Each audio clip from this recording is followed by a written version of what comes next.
And staying with Africa, tensions continue to simmer in Nigeria, with at least 13 protesters reported to be killed by security forces in nationwide rallies. The Amnesty International has accused the security forces of killing protesters battling economic hardship in different parts of the country. On Friday, law enforcement officials fired several rifle shots over the heads of protesters, while security forces dispersed demonstrators in hundreds with tear gas in the national capital of Abuja. Several regions across Nigeria were under curfews with heavy security. According to the police, over 260 people have been arrested for charges of destruction, looting, and instigating chaos. The Nigerian police has placed all units on red alert. This comes in response to additional threats to public safety and order. Meanwhile, despite all the threats from the authorities, Nigerians are undeterred in their protests and have vowed to continue with their rallies. Look at this.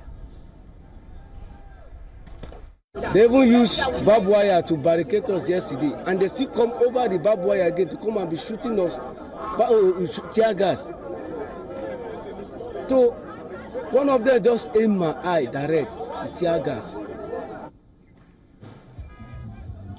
The West African nation, which is going through one of its worst economic crises in a generation, saw thousands taking up to the streets to protest against the government in a bid to tame economic hardship. The ensuing protests came after Nigeria's President Bola Ahmed Tinubu removed a fuel subsidy and liberalized the currency more than a year ago. This, he said, will improve the economy in the long run. In the past 1 year, inflation in the country has spiraled upwards to 40% and fuel costs have increased by 3 times.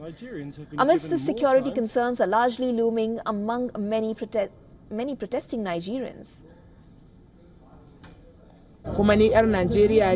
There is no security in the country, and I am from Nigeria, which is why I joined the protest. While some people stay at home, their husbands are suffering due to economic hardship. Men sometimes struggle to support their families, so it is often the women who go out to provide for their homes. Violent protests have been erupting in various parts of the African continent of late. Recently, anti-government protests in Kenya saw President William Ruto withdraw new taxes and reshuffle his cabinet after 2 years in office.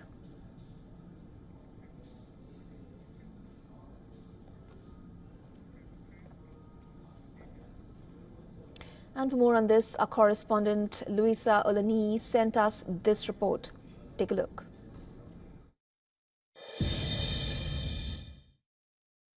It's day 3 of the planned 10 days nationwide protest, and I'm right here in Lagos, Nigeria, where you can see normal activities going on in the state. As of yesterday, the fire of the protesters have started to, fizzle out, as we hear that some states also still have protesters coming out in their numbers, haphazardly, to continue to press home their demands.